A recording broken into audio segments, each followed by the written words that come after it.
مرحبا بكم متابعينا مشاهدينا الكرام في هذا الخبر الجديد على قناتكم مغرب شكل، وهذا عنوانه: المخابرات المغربية والأمن الوطني يلقي القبض على عصابة خطيرة شمال المغرب تنشط في الاتجار بالبشر.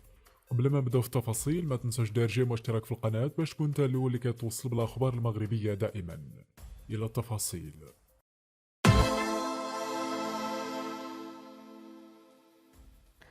تمكنت عناصر المصلحة الجهوية للشرطة القضائية بمدينة الحسيمة في ضوء معلومات دقيقة وفرتها مصالح المديرية العامة لمراقبة التراب الوطني مساء الجمعة، تمكنت من توقيف 4 أشخاص تتراوح أعمارهم ما بين 30 و 47 سنة، يشبه في ارتباطهم بشبكة إجرامية تنشط في الاتجار بالبشر.